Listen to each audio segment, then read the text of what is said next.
Bismillahir Rahmanir Rahim. Assalamu alaikum wa rahmatullahi wa barakatuh. We come to the final talk after surrendering to God and giving our ego over to God and preferring God beyond ourselves by arriving at that state of nothingness and removal of the self. Now we truly come to that point of neutrality, and we are not. Here takes birth a natural state, a state of falling in love with God. If we analyze love, we will see that we can only love ourselves. Everything is based on the love of the self. Now that we have peeled away the false wrappings from the self, we are beginning to experience the real self. And the real self is in love with itself. Here then, the final stage is to unashamedly fall in love with what we call God. And we begin to experience the real thing beyond the notion. For here, we are no longer surrendered to an idea. We are surrendered to the beauty in its entirety. And it's only love that allows us to emerge in the image of the beloved. You see, no matter how much we surrender our ego, we cannot emerge in a better image unless we fall in love. Love is the agency of destruction. When we love the other, we begin to emulate the other. When we love the other, we are in the hands of the other. In our case, we fall within the authority of the divine architect who begins to mold us in his image, for it is only his image that is left, and begins to bring us to the fullness of our light. Now, how does that make sense from a religious perspective? God says He is the light of the heavens and the earth. Allah subhanahu wa ta'ala says He is the friend of the believers, and He brings them out of darkness into light. The darkness is the false wrapping that has kept us alienated from Him. Light is removal of the alien state and emergence in the natural state. As we said, we need to be in a state of fluidity, not be stifled. We need to be in a state of crushing the idol. Once all of that is done, the only thing that remains is for us to allow the light of the divine to emerge through us. At that point, it is not us anymore. At that point, it is the divine reflecting itself through what we call us. This is why, when we look at the Blessed Prophet, we do not find a single attribute of his that can do justice to him. He is much more than a merciful prophet. He is much more than a kind man. He is much more than a wise leader. Only one attribute can encapsulate this divine person, and that is, he is godly. That's it.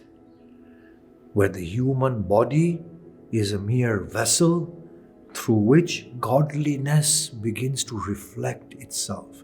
Again, with Ali ibn Abi Talib salamullah alayhi, we will say he is a godly saint.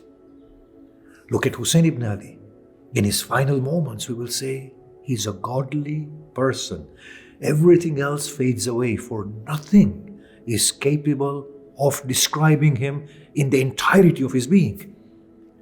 When we look at such noble people, Ibrahim, Nuh, Musa, Isa, Rasulullah, Ali salamullah alayhi, Al-Hassan, Al-Hussein, and the rest of these beautiful souls, Lady Fatima, we only come out with one thing. These are the lights of God. For there is nothing that pollutes that light remains therein. the author claims his glory. And that is why the heavens cry out and say, O contented soul, return to your Lord in a state not only in which he is pleased with you, but you are pleased with him, because you've received your share of him and he has claimed you back. So the final moments of this journey are to fall in love with God. Now, what love does is it frees us from pretentious notions of good and evil. You see, our dignity is something we die for. Hussein Salamullah alayhi said, I would rather have my head cut than to have it bowed in humility in front of another. But when it comes to love, that sense of dignity is lost. The head bows to the beloved. We lose a sense of dignity as well in love. And that is needed for us to embrace the light, or to allow the light to emerge by itself. So we see in this journey of ours, the only thing that was needed was for us to relieve ourselves from what we were not. As for what we are nothing but divine lights. We are the breath of God.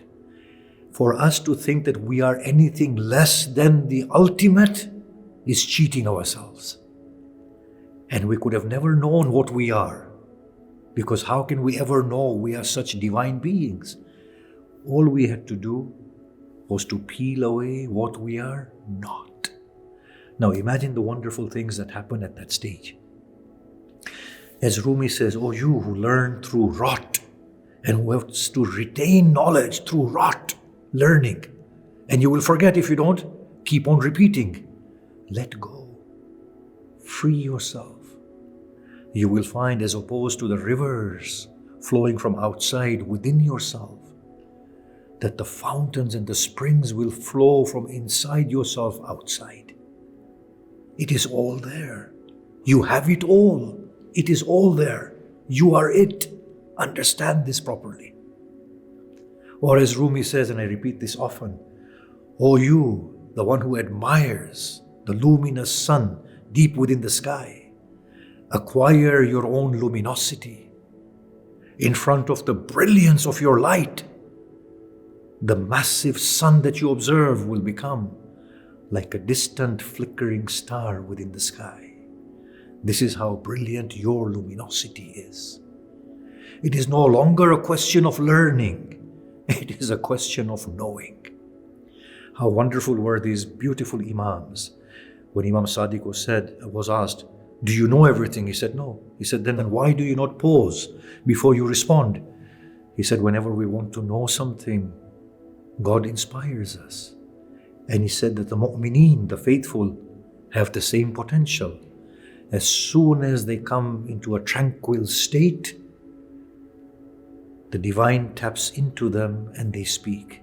Or as the blessed Prophet had said, he who sinceres himself for 40 mornings, God will cause fountains of wisdom to emerge from his soul and his heart and flow upon his tongue. It is all there. There was never a question of gaining anything. It was only a question of letting go of everything. Once we let go of everything, arrive at that point zero, at that state of neutrality, then the divine pours himself out from the individual. The light culminates wonderfully, and the person becomes a godly person. And that is the end of the journey. I finish with this sentiment. Hussein, at the peak of his tribulation, he offers a prayer. He says, O Allah, lofty are you in your ranks. Unfathomable is your might and majesty, yet you are so proximate. I call you and you respond immediately. I ask Hussein, as I often do, But he's taken your Akbar and your Abbas. He's left you hungry and wounded. The blood has oozed from your body. Your sister faces captivity. How has he responded? He says to me, that was not. This was the truth. I called him through Abbas and he gave me himself. I called him through Akbar and he gave me himself. I called him to feed Asghar and he gave me himself. I now realize that whenever I called him, he took away what was not and gave me what really was. Wassalamu alaikum wa rahmatullahi wa barakatuh. Let us understand fully that the ultimate success lies in falling deeply and intimately in love with our splendid and most beautiful, the light of all lights, our God.